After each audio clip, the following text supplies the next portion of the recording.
So we're talking high flying long iron shots. This is a big key shot to have in your arsenal. It's invaluable on certain holes and it's going to allow you to attack greens rather than having to play safety. So let's have a look at a couple of key principles and a really simple drill that's going to allow you to play this difficult shot. So having a look at how you can hit that high flying long iron. Think about the iconic shots we've seen at the Masters, a little bit of the Masters theme. Nick Faldo against Greg Norman, ball above the feet, beautiful 2-iron, absolutely clipped it away, carried the water hazard, beautiful ball flight, fill in the trees, hitting that 5-iron through the trees on 13. These are iconic shots and the shots that you often see at the Masters. But how can you on your golf course, when you've got something like these trees in the way of the green here, rather than having to try and move the ball around it, how can you get the ball to go up over the trees and still get that strike and get it on the green with a long iron? Well, there's a few keys that you need to do. We see a lot of people try and really squeeze the long iron, which gets a low flight. What we want to do is get a feeling of a shallower attack angle into the ball, so your impact position will feel like it's much shallower at the bottom. Okay, so it's a more level bottom to the arc. What we've got is a really simple little drill that can help you with this, okay, is 2 tees, and the idea is going to pop these in the floor, okay, and they are literally just going to have the cap of the tee sticking through, and it's approximately the width of an iron head can just about fit through it.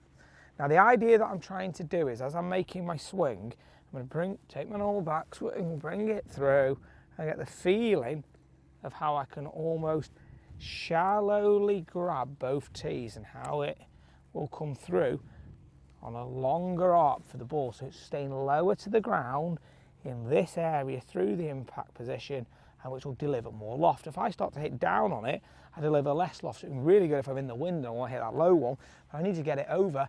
I want to be shallower through the ball. So what I'm going to do is I'm going to get the ball a little bit further forwards in the stance to allow me to feel like I'm shallower. I'm not going to tilt to the right though, because if I tilt to the right too much, you could end up almost hitting up on it. That'll negate everything with an iron and get you hit it low in the face and end up being a bit thin. So that's not what we want. Ball a touch further forward, and then make sure we stay nice and centered. And then what we're aiming to do then is just really control that bottom of the arc, so it's going to be shallow. For me, my thought is that I feel like I stay behind it, but I like to do that rehearsal, feel what that bottom of the arc would feel like. If you can't get the shallowness to start, feel what overly steep feels like, feel what excessively up feels like, then get the idea of it in the middle. So you're kind of using that Goldilocks approach of a little bit hot, a little bit too cold, that's perfect right in the middle. So that's exactly what we're going to do right here for you to try and apply it. So once you've done that, you need to then put the trust into what you're going to do. Visually see the shot you want to see in your mind's eye, and then just totally commit to it. So the ball will be a little bit further forwards in the stance right here. So making sure it feels forwards in the stance, make sure you stay behind it, and then just commit to that golf shot.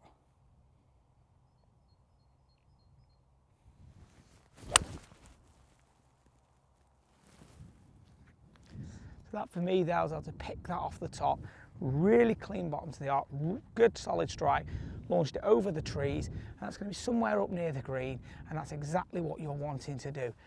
From here, that sort of position where you've got a hazard, water hazard to go over, trees in your way, bunkers, commit to the shot rather than having to try and move it around a hazard or chipping up and then having to play a really good pitch shot and to still make your par or make your birdie on these difficult holes. These are the keys to you being able to make sure that you can get the lowest score possible during your round of golf. If this sort of thing you enjoyed on the course, problem shots, how can you get the ball around more? Comment below, is this something you'd like to see more of? If you haven't given this a thumbs up, please do so. Make sure you've liked it, guys. If you haven't subscribed to the channel, do so. Got so much content coming your way as always. Thanks so much for watching, and talk with you again really soon.